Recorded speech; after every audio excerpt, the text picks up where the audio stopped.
자, 그러면 이제 대학 입시가 처음이신 분들도 계시잖아요. 실제로 3학년으로 가면서 앞으로 이제 입시 일정이 어떻게 되는가를 봐야 되겠죠.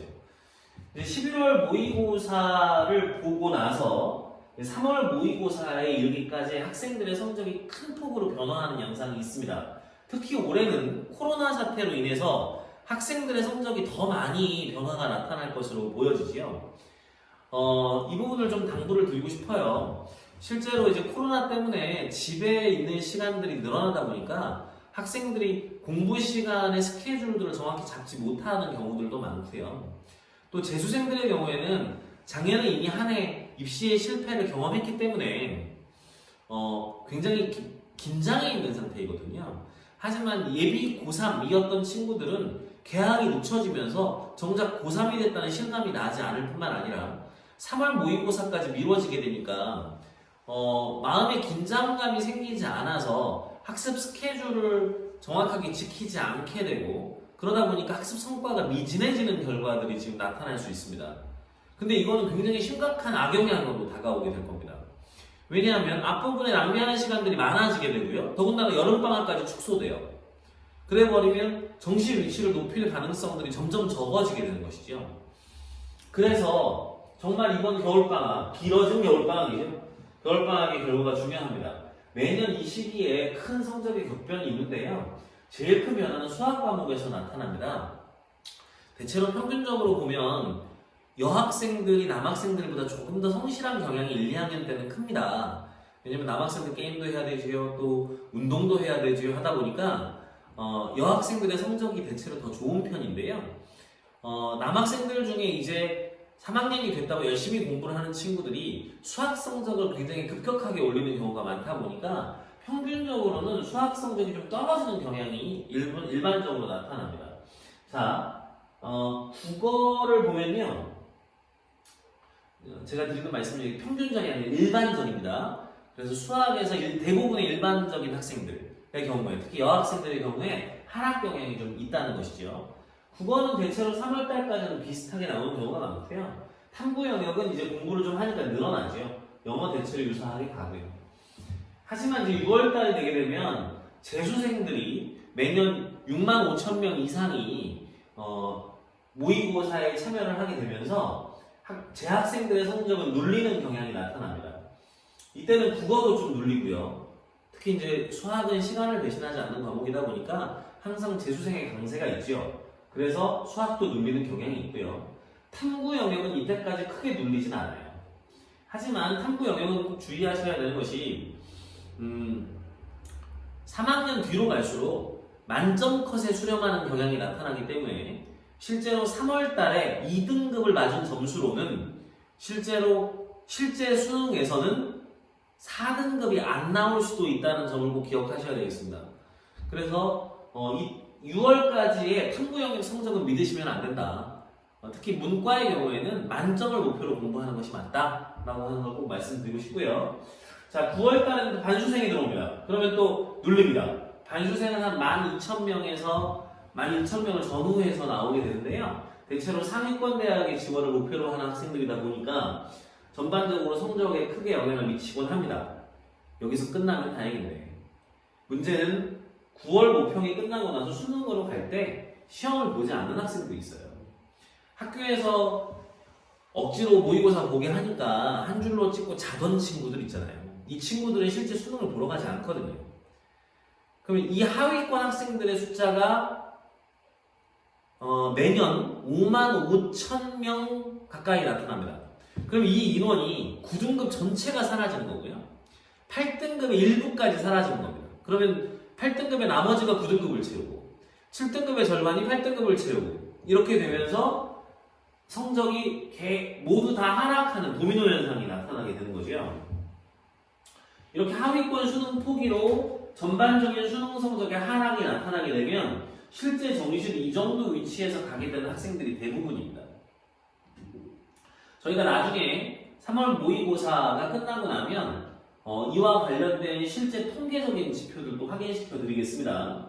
자, 수시는 정시보다 높게 써야죠. 이렇게만 쓸 수 있다면 수시에서 합격을 하는 경우에 우리는 정시보다 더 높은 대학을 갈 수 있고요.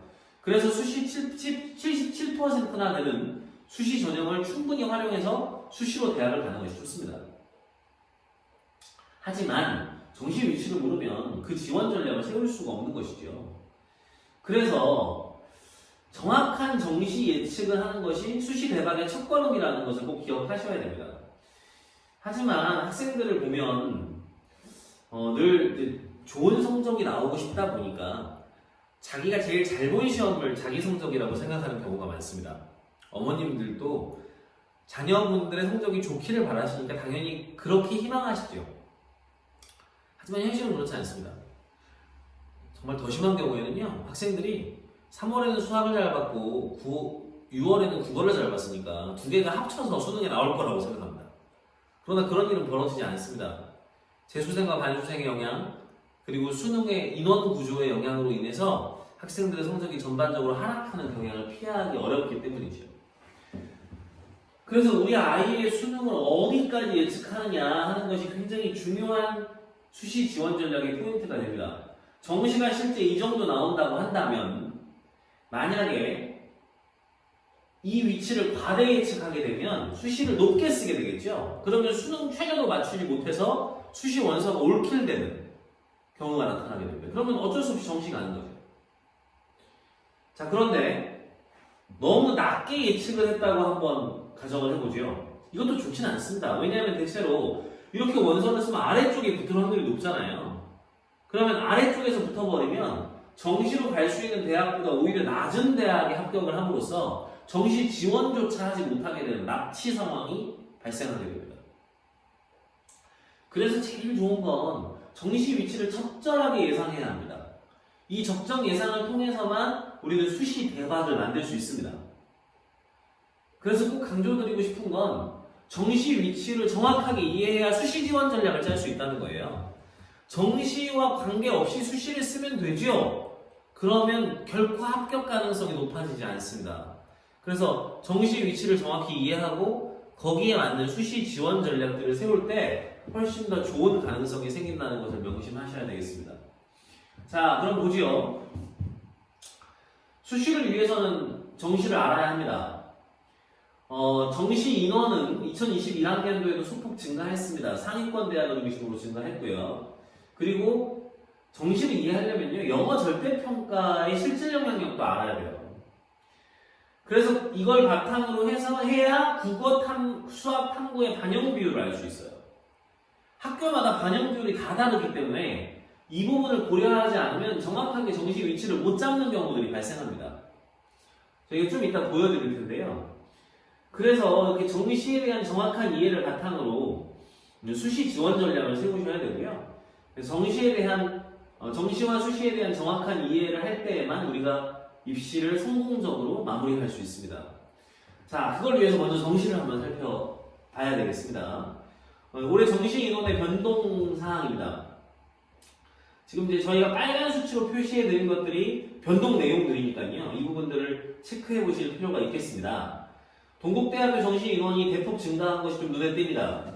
연세대, 이화여대, 경희대, 한국외대 등이 중폭 증가가 이루어졌습니다.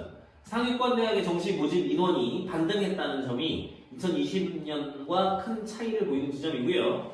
수도권 주요 15개 대학 정시 모집 비율은 30.6%를 기록했습니다. 고려대, 중대는 10%대의 정시 비중을 유지하고 있습니다. 자, 중앙대학교가 19.3%, 고려대학교가 17.6%죠. 이렇게 할 수 있었던 이유는요, 이 두 학교가 교과 중심 전형을 늘렸기 때문입니다. 자, 박춘환 효과 등으로 대학들의 정시 비율이 전반적으로 증가하는 경향이 있었고요. 특목고 자사고 및 강남 일부 학교에 정시 집중 전략 선택 학생의 비중이 증가할 것으로 예상됩니다. 하지만 여전히 수시의 비중이 상위권 대학도 높고 또 수능 최상위 학생들도 수시에 적극적으로 지원할 때 정시보다 더 좋은 결과를 낼 수 있기 때문에 이 부분들을 놓치시면 안 되겠습니다. 자연계도 확인하겠습니다. 자연계도 큰 틀에서 다르지 않습니다. 고려대와 중앙대의 정시 인원이 크게 증가했다는 점이 좀 차이점입니다. 즉, 자연계열에서는요, 고려대와 중앙대도 좀 인원을 큰 폭으로 늘린 측면이 있습니다. 고려대가 86명 늘렸고요, 중앙대가 74명 늘렸습니다. 오히려 동국대학교는 자연계열에서는 정시 인원을 큰 폭으로 늘리지 않았습니다. 중폭 증가에 그쳤습니다. 그 이외에는 정시 모집 비율이 31.1%로 인문계보다 조금 높다는 정도의 차이만 있을 뿐 인문계의 내용과 대동소이합니다. 자, 그러면 실제로 이런 인원 구조를 가지고 있는 정시에 지원을 하기 위해서는 저희가 수능의 위치를 정확하게 판단할 수 있어야 될 텐데요.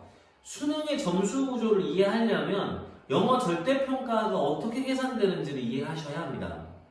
자, 지금 보시면 서울대학교부터 숙명여대까지의 인문계열의 등급별 영어 배점이 나와 있습니다.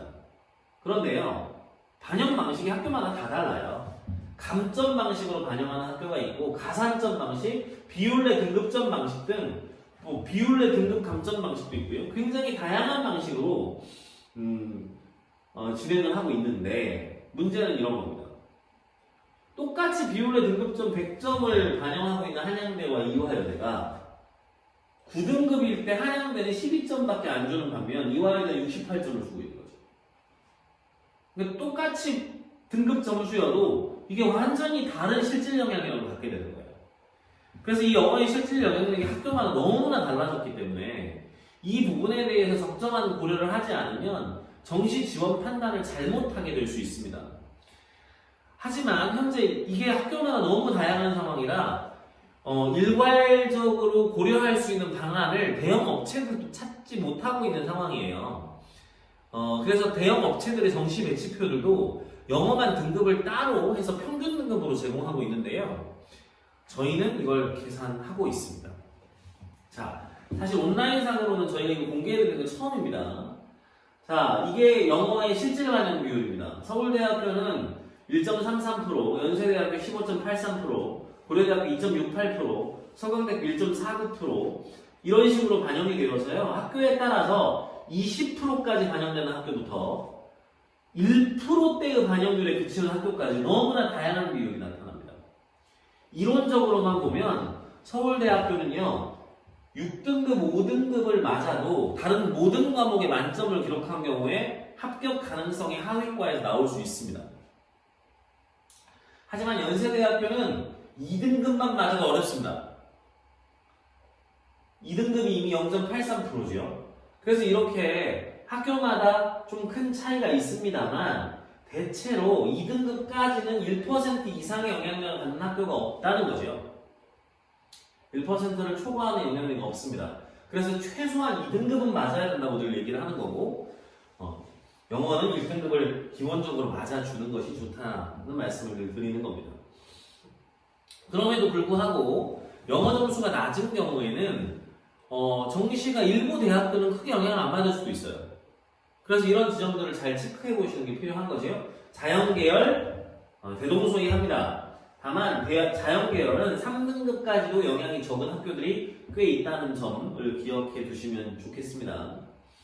자, 그래서 이런 영어의 실질 반영 비율을 바탕으로 실제 국수탐의 비율을 확인해 봐야 합니다. 영어가 감점제나 가산점제인 학교들은 등급별 비율에 영어가 포함되어 있지 않기 때문입니다. 그리고 또한 등급 비율에 영어가 포함되어 있다 할지라도 이것이 실질 영향력이 아니기 때문입니다. 9등급이 받는 기본 점수들이 존재하기 때문이죠. 그래서 이 부분들을 모두 고려해서 인문계와 자연계열의 실질 반영 비율을 저희가 말씀드리면 이렇게 됩니다. 주목하실 부분들이 있습니다. 자, 서강대학교 같은 학교들은 인문계건, 자연계건 수학의 반영 비율이 월등히 높아요. 수학이 46%대를 기록하고 있는 겁니다. 그러다 보니까 수학을 잘하는 학생이 서강대학교는 무조건 유리해요.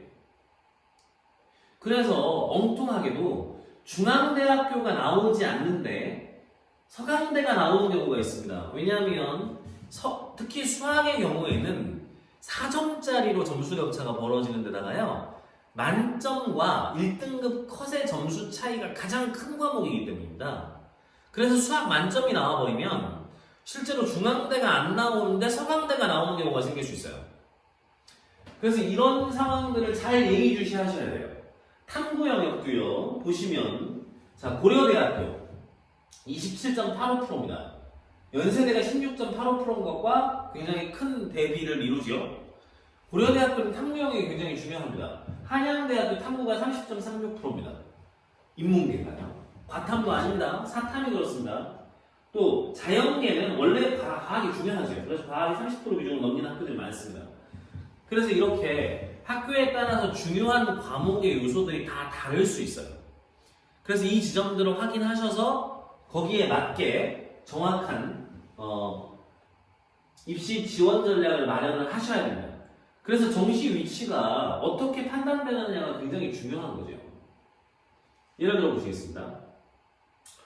자, 21111인 학생과 11511인 학생이 실제 누가 더 좋은 대학을 가느냐? 11511이 더 좋게 갑니다. 일단 이 친구는 어때요? 국어가 1등급이고요. 그 대신 영어가 5등급입니다. 영어를 거의 반영하지 않는 서울대, 고려대, 서강대에서 굉장히 높은 성적을 갖게 됩니다. 그래서 이런 결과가 나타나게 되는 것이죠. 자, 이쪽이 더 좋은 대학을 간다는 거죠. 이런 경우는 어떨까요? 3222, 2242, 3123 누가 제일 좋은 대학을 가게 될까요? 아, 영어가 별 영향이 없다고 그랬으니까 여긴가 봐요 라고 생각하실 수 있는데요. 그렇지 않습니다. 이 친구는 수학이 만점입니다. 99.9 몇 분이 나왔습니다. 자, 보시죠. 저쪽은 경희대학교 수원 캠퍼스까지 밖에 나오지 않습니다. 그죠? 근데 여기 이 친구는 국어가 좀 더 좋고 영어가 낮아요. 이 친구는 경희대뿐만 아니라 한국외대 서울시립대도 일부과가 나오고요. 경희대도 수원 캠퍼스가 아니라 서울 캠퍼스에 하울과가 잡혔습니다. 그런데 이 친구는요, 보시죠? 수학이 99.9여서 서강대가 나옵니다. 중앙대도 일부학과가 나오게 됩니다. 그래서 이 친구가 수학을 이렇게 잘하는데 만약에 수시를 여기 경희대, 외대, 시립대를 썼다. 그래서 여기서 합격을 덜컥 해버렸다. 그러면 서강대를 갈 수 있는 애가 못 가게 되는 거예요. 그러니까 정시의 성적 구조를 잘 이해를 하셔야 수시에서 납치되는 불상사를 막을 수가 있는 거죠. 그래서 이런 이유 때문에 정시를 정확하게 이해해야 한다는 거고요. 이런 부분들을 어머님들이 정확하게 계산하시기가 너무나 어렵습니다. 그래서 저희가 입시 지원 전략 상담 프로그램들을 마련하고 있는 겁니다.